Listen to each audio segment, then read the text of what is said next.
Ano ba ang responsableng pagpapamilya? Ang responsableng pagpapamilya ay ang abilidad ng mag-asawa na makabuo ng isang matibay at matatag na pamilya. Ito ay ang pagsasakatuparan ng mag-asawa sa minimithing kinabukasan para sa kanilang mga anak. Ito rin ay ang pagpaplano ng dami ng anak at ang wastong pag-aagwat sa mga ito, sa hangarin na mabigyan sila ng mabuting kalusugan at matustusan ang kanilang pangangailangan. Bilang mga magulang, ano ba ang ating mga tungkulin at responsibilidad? Tungkulin ng magulang na mabigyan ang mga anak ng pagkalinga at pagmamahal, at mabigyan at matugunan ang pangunahing pangangailangan ng mga anak. Tungkulin din ng mga magulang na turuan ang kanilang mga anak ng mabuting asal at disiplina, ihubog sa espiritual na pangailangan at makipagkapwa-tao. Isa rin sa mga tungkulin ay ang mapag-aral ang mga anak. Kaugnay ng pagiging responsable ng mga magulang ay ang paggamit ng family planning para sa wastong pag-aagwat ng mga anak. Ano nga ba ang family planning at ano ang pakinabang nito? Panoorin ang video na ito. Ka na bang makasama sa isang bubong ang iyong asawa? Magtayo ng tahanan? Magkaanak? Magkapamilya? Maghunos dili ka muna. Baka masira mo pa ang lahat para sa iyong mga minamahal. Dito ka muna! Family planning. Ano ito?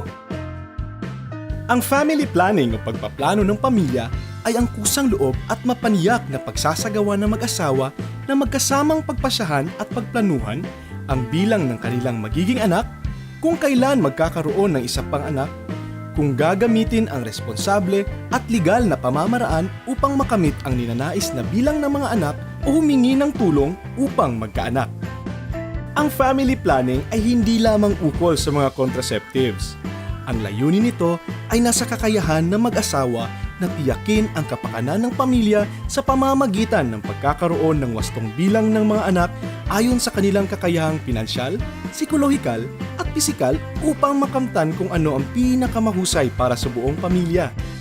Maraming mga pag-aaral na sinasabing karamihan sa mga pagpanaw na may kaugnayan sa pagbubuntis at panganganak ay sanhi ng hindi ginustong pagbubuntis, sanhi ng hindi pagkamit sa pangangailangan ng family planning. Kaya ano nga ba ang pakinabang ng family planning? Ang mag-asawa ay maaring magkaroon ng mas maraming oras sa bawat isa ng may pagmamahalan at pagsuyo, at sa mga pagkakataon para sa sarili at profesional na pag-unlad. Sa ina, ang masyadong maraming pagbubuntis at panganganak ay naglalantad sa mga ina sa mas maraming komplikasyon. Wastong agwat at tamang bilang ng mga anak ay nakatutulong na matiyak ang kalusugan ng ina dahil siya ay mayroong sapat na panahon na mabawi ang kanyang kalusugan matapos ang panganganak. Sa ama, magagawa ng ama na maibahagi sa kanyang asawa ang responsibilidad sa pag-aalaga at pagpapalaki ng kanilang mga anak na sulit din sa panahon, at makapagbibigay pa ng higit na libreng panahon sa ibang mga gawain para sa kanyang pansariling pag-unlad, kabilang na ang paglahok sa mga aktibidad na pang-komunidad. Sa mga anak, ang bagong panganak na bata ay magiging mas malusog. Lahat ng mga anak ay magkakaroon ng sapat na suporta, pagmamahal at alaga at iba pang pangangailangan nila mula sa mga magulang. Karamihan sa mga desisyon at kagustuhan ng mga lalaki ay nakakaapekto sa gawin ng kanilang mga asawa o kinakasama ugnay sa fertilidad. Halimbawa, karamihan sa mga lalaki ay mas nais ang mas maraming anak kaysa sa kababaihan. Kadalasan, ang kagustuhang ito ay naigigiit ng mga lalaki sa kanilang mga asawa. Nasa atin man o hindi, itigil natin ang saloobin na ang ating mga asawa ay dapat sumang-ayon na lang sa pagtatalik kailanman natin naisin.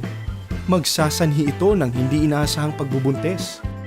Kailangan nating dumalo sa mga programang tumatalakay sa family planning at upang malaman kung paano tayo makapagbibigay ng suporta sa ating mga asawa bago o pagkatapos ng panganganak. Ugaliin, makipag-usap sa ating mga asawa at magkasamang itakda ang mga layunin ukol sa pag-aanak. Galangin natin ang mga pasya ng ating mga asawa.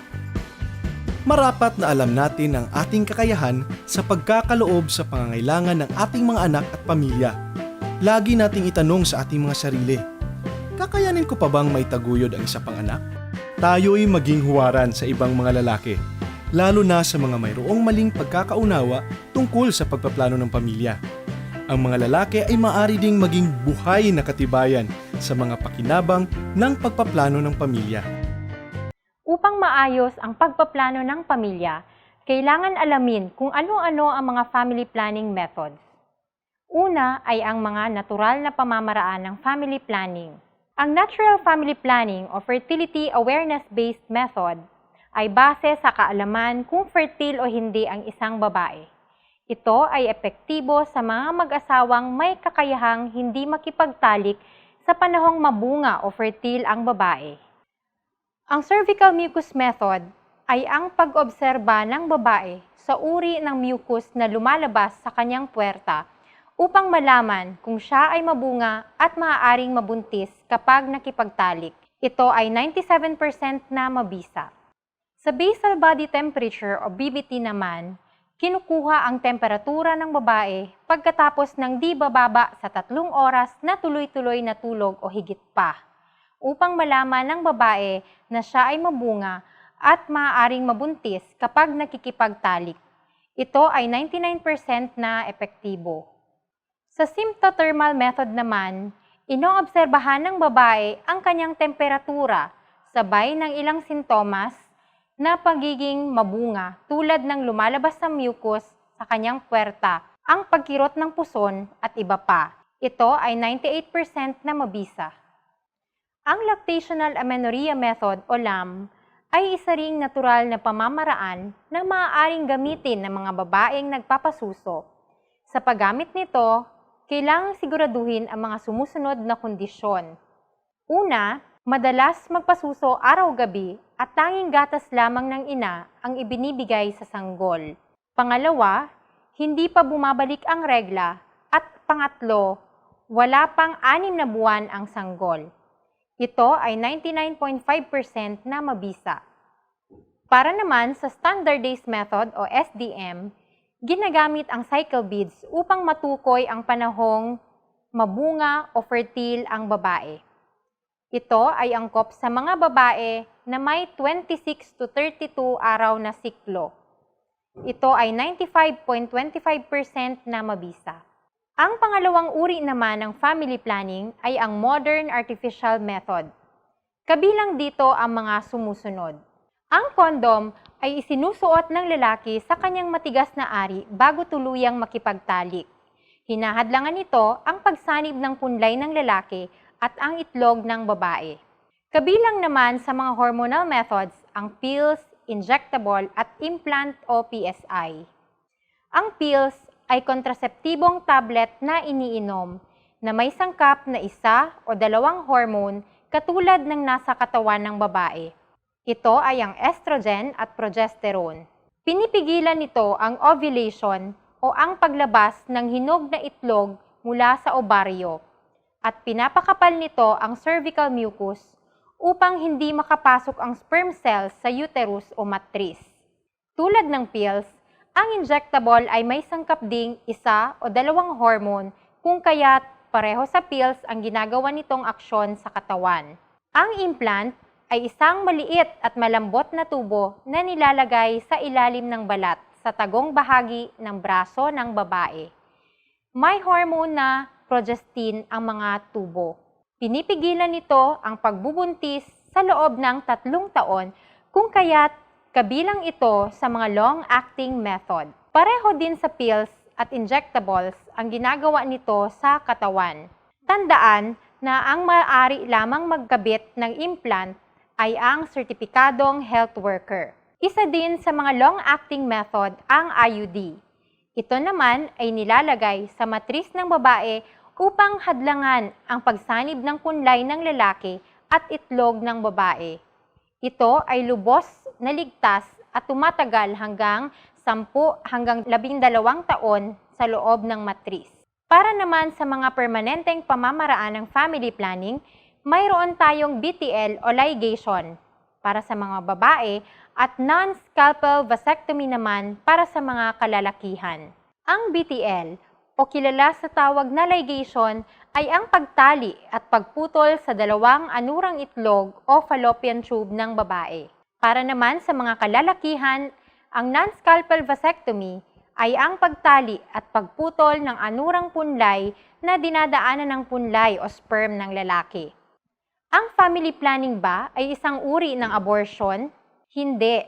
Ang abortion ay ang paglaglag ng ipinagbubuntis. Ang family planning naman ay ang pag-iwas sa pagbubuntis. Sa family planning, naiiwasan ang abortion dahil natutulungan ang mag-asawa na maiwasan ang hindi planadong pagbubuntis. Nakakasama ba sa kalusugan ang family planning methods? Hindi. Lahat ng family planning methods ay ligtas at mabisa kung tama ang paggamit. Maaaring pumili ang mag-asawa ng paraan na hiyang sa kanila at angkop sa kanilang pangailangan at kalusugan. Ang paggamit ba ng family planning ay nakakadagdag o nakakabawas ng pagnanasa sa pagtatalik? Ang pagnanasa sa pakikipagtalik ay magkakaiba sa bawat tao. Sa kabuuan, ang paggamit ng contraceptives ay walang epekto sa pagnanasang pakikipagtalik ng isang tao. Bukod pa rito, nawawala ang agam-agam ng mag-asawa na magkaanak nang wala sa plano. Dahil dito, napapabuti ang sexual na relasyon ng mag-asawa. Magastos ba ang family planning methods? Karamihan ng family planning method ay nabibili sa mga botika sa abot-kayang halaga. Mayroon ding mga kumpanya na nagbibigay ng mga contraceptives sa kanilang mga empleyado. Sakop naman ng benefit package ng PhilHealth ang gasto sa family planning counseling, pagpapalagay ng IUD, pagpapaligate, pagpapavasectomy, ineksyon, at ang unang siklo ng progestin-only pills o POP. Para hindi mabuntis, iniinom lang ba ang pills sa tuwing makipagtalik? Hindi. Ang pills ay dapat na iniinom araw-araw sa parehong oras. Nakakakos ba ng cancer ang pills, injectables, IUD at vasectomy? Ayon sa mga pag-aaral, ang pills, injectables at IUD ay hindi nakakakos ng cancer. Sa katunayan, nakakatulong pa ito para maiwasan ang kanser sa ovaryo o matris. Gayon din ang vasectomy, hindi ito nakakakos ng prostate cancer at iba pang sakit. Mahihirapan na bang mabuntis ang babae pagkatapos nitong tigilan ang pag-inom ng pills? Malinaw sa mga pag-aaral na hindi nito nababawasan ang pagkakataon na mabuntis ang babae sa sandaling itigil nito ang paggamit ng pills o injectable. Ang pills ba ay nagdudulot ng vaginal dryness na nagiging sanhi ng masakit na pagtatalik? Walang pag-aaral na nagpapatunay na nagdudulot ang pills ng vaginal dryness. Naiipon ba sa katawan ang mga pills na nainom ng ilang taon? Kailangan bang ihinto ang pag-inom ng pills upang bigyan ng panahon ang katawan na makapagpahinga? Hindi naiipon sa katawan ang mga pills na nainom.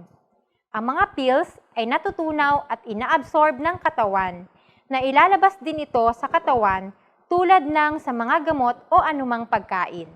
Makarananas ba ako ng pagduduwal o pagsusuka pag gumamit ako ng injectables? Hindi common na makaranas ng pagduduwal o pagsusuka ang mga gumagamit ng injectables. Kung nabuntis ako habang gumagamit ng injectable, makakasama ba ito sa sanggol? Bihira lamang ang nabubuntis habang gumagamit ng injectable. Kung magkataon man na buntis ang isang babae at gumamit ng injectable, hindi ito makakasama sa sanggol sapagkat ang mga hormone sa injectable ay pareho sa hormone na nabubuo sa pagbubuntis. Naiipon ba sa matris ang regla pag gumagamit ng injectables? Bagaman karaniwang sa mga gumagamit ng injectables ay naihinto ang regla sa mahabang panahon, hindi ito nakakasama dahil hindi naman naiipon sa matris ang regla. Kung ang isang babae ay nabuntis habang gumagamit ng IUD, ito ba ay nababaon sa loob ng katawan o utak ng sanggol? Hindi nababaon sa katawan o utak ng sanggol ang IUD. Hindi din ito nakakasanhi ng malformation. Napakabihira para sa isang babae ang mabuntis habang naka-IUD. Kung gagamit ba ako ng IUD, pwede pa ba ako magbuntis? Halos lahat ng kababaihan na gumagamit ng IUD ay pwedeng mabuntis pag inalis ito. Maaari bang pumulupot sa ari ng lalaki ang string ng IUD habang nakikipagtalik? Ang string ng IUD ay napakaikli at ito'y lumalambot at dumidikit sa gilid ng matris pag naipasok na sa puwerta. Kaya't imposible na pumulupot sa ari ng lalaki ang string ng IUD. Nabubulok ba sa matris ang IUD pag ginagamit ng matagal? Ang IUD ay gawa sa material na hindi nabubulok kahit gamitin ng pangmatagalan. Habang nakikipagtalik, maaari bang mailabas sa matris o mapunta ang IUD sa ibang bahagi ng katawan ng babae? Ang IUD ay mananatili sa matris kahit na nakikipagtalik. Matatanggal lamang ito pag ipinatanggal sa trained healthcare provider. Walang daanan mula sa matris kung saan pwede itong maglakbay sa ibang body organs, kung kaya't tanging sa puwerta lamang ito lalabas. Nararamdaman ba ng lalaki ang IUD habang nakikipagtalik? Ang string ng IUD ay masyadong manipis at malambot na hindi ito maramdaman ng lalaki o makakaapekto sa pagtatalik. Sa mga bihirang kaso kung saan nararamdaman ng lalaki ang string, maaaring bumalik ang babae sa kanyang family planning provider para ito ay masolusyonan. Kung ako ay mapapalaygate, magkakasakit ba ako at hindi na makakapagtrabaho? Matapos magpalaygate, maaaring magpatuloy sa mga regular na aktibidad kung wala nang nararamdaman na discomfort. Hindi naman ito nagre-resulta sa pagkakasakit o nakakaapekto sa pagtatrabaho. Kadalasan ay pinapayuhan lamang ng doktor na magpahinga ng 2 hanggang 3 araw at iwasan ang pag-angat ng mabibigat na bagay sa loob ng 1 linggo. Pinapaikli ba ng ligation ang buhay ng isang babae? Ilang henerasyon na ang gumamit ng ligation at walang medikal na pag-aaral na makapagpapatunay na pinapaikli nito ang buhay ng isang babae. Nagdudulot ba ng maagang pagmenopause ang ligation? Hindi ito nagdudulot ng maagang pagmenopause ang ligation. Sa katunayan, patuloy pa din sa pag-ovulate ang babae at rereglahin kahit na hindi na ito mabubuntis hanggang siya ay magmenopause. Maaari ba akong tumaba dahil sa ligation? Walang katibayan na ang ligation ay nakakadagdag ng timbang sa babae. Ang ligation ba ay isang masakit at komplikadong procedure? May mga bagong pamamaraan ng ligation na nagamitan ng local anesthesia upang hindi maramdaman ang sakit at hindi natatagal sa ospital ang babae. Ang sakit na mararamdaman pagkatapos ng procedure ay nagagamot naman ng paracetamol, ibuprofen at mefenamic acid. Ang vasectomy ba ay gaya sa pagkapon? Ang vasectomy at pagkapon ay magkaiba. Ang pagkapon ay ang pagtanggal ng testes at ginagawa lamang ito sa mga hayop. Samantalang sa vasectomy, hindi tinatanggal ang testes. Nakakabawas ba sa pagkakalalaki ang vasectomy? Ang vasectomy ay hindi nakakabawas sa pagkalalaki. Hindi ito makakasagabal sa normal na body function o magdudulot ng iba pang pagbabago sa katawan ng lalaki. Dahil pagkatapos ma-vasectomy, patuloy pa rin ang lalaki na magpo-produce ng hormone. Ang vasectomy ba ay nagdudulot ng heart problem o nakakasama sa immune system? Walang patunay na nagdudulot ng problema sa puso o immune system ang vasectomy.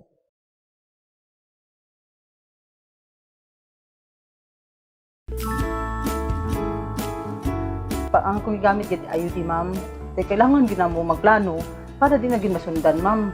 Di gamit mi IUD, okay gid ang IUD. Wala gid mi ingon nga kay high blood di ako. Di ko pwede sang pills, hindi ko pwede sang mga injectable. Ang ako gamit, ma'am, IUD. Bago ko siya nung pataod, ma'am, ako siya ipablo kasi matingala siya karon may gapanuslok. Sa umpisa lang may ara, man, hindi naging nagkan normal man isang may ara. Yeah, Pero maglugay na, mga after mga Month? May feel ako mo. Mga 3 months, wala naman siya. Tapos lain gid kung nag-ayudi ko kay lain ang daw ganado ka. Dili man siya ang apart sa amo sina ma'am no. May panahon siya nga ganado ka. Simple natural pamilya mag-asawa mo kailangan gid nga may response ka man sa asawa mo nga ganado ka man. Paano na lang kung hindi ka ganado di mangita kalain. Sagaran ng abi ang akon mga upod, mga tagwa pa bata, 3, siring ko, ang gwapong nga control gate kung sa inyo. Gusto ko ayudi, kay gwapong ayudi abi kinatitingan na namon. Kung akong mismo nanay, mas nami mag family planning sang IUD. Kung sa ako lang, nami siya ngayon. Ang planado, panalo. Pag panalo, panalo. Hatid sa inyo ng Commission on Population and Development. First baby ko po before, hindi ako gumamit ng control na yung family planning nga po na tinatawag kasi natatakot din sa mga sabi-sabi ng iba na bibigyan lang daw ng sakit. Opo, masisira lang daw yung mga ano ko sa loob ng katawan. Napansin po namin na nung nakapangalawang baby na po kami, hindi po nagkaano yung gap kasi 1 year and 8 months lang po yung gap. So doon po kami nahirapan kasi hindi pa po namin gaanong na ano yung isa, nasundan naman po ng pangalawa. Pills po. Ang plano lang po talaga namin kay 3. Talagang marami.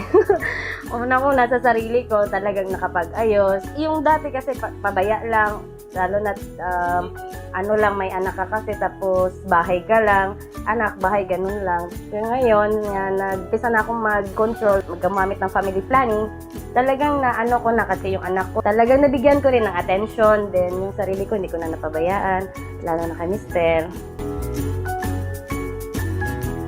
Pag planado, panalo. Ang planado, panalo. Hatid sa inyo ng Commission on Population and Development. Mag-family planning talaga kasi nakakatulong talaga para sa sarili mo mismo na babae. Nag-ano ako ng Depo. Yung una, hindi ako gumagamit ng family planning. Natural way lang. Yung first, yung midwife namin.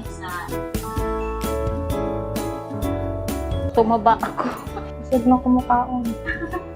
Pero atong first na akong gamit sa depo kay module to siya ingon sa doktor nga mag-spotting lang. Okay siya para sa kuan. Ano man ko sa di po murag hiyang ko ba.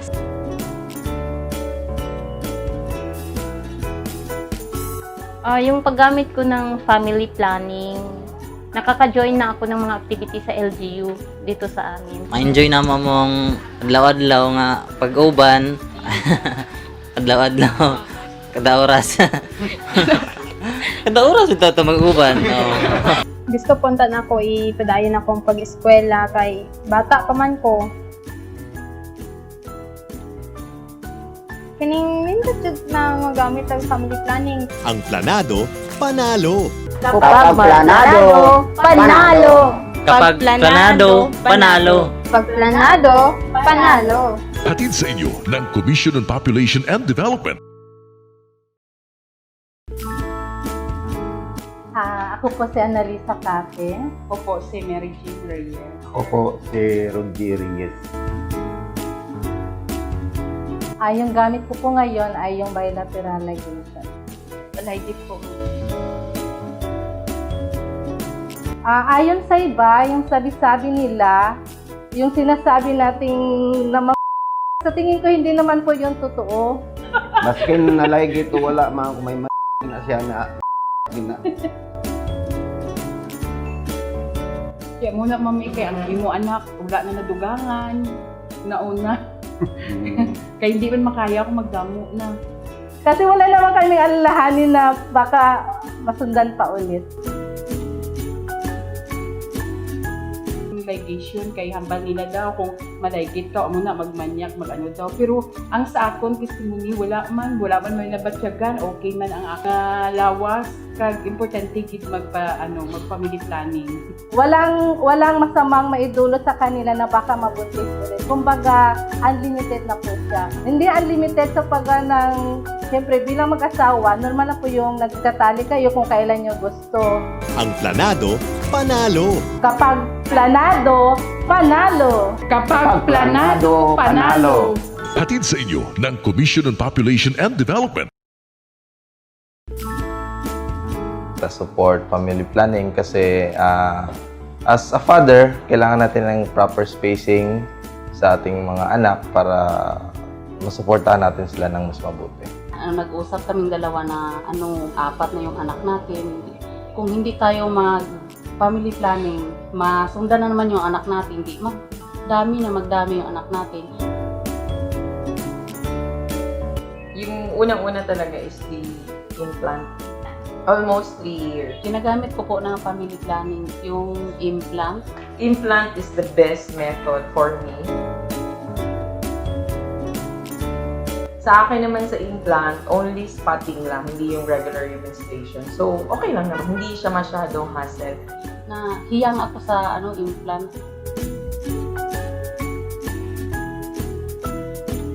Kaluoy po ma'am, murag na ginawa kami sa mga pangabuhi. Karoon tayo bilang mga babae ng time for ourselves, pati na rin ang exact attention and care sa bawat bata.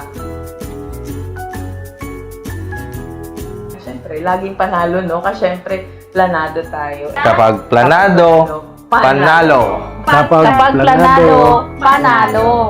Ang planado, panalo. Hatid sa inyo ng Commission on Population and Development.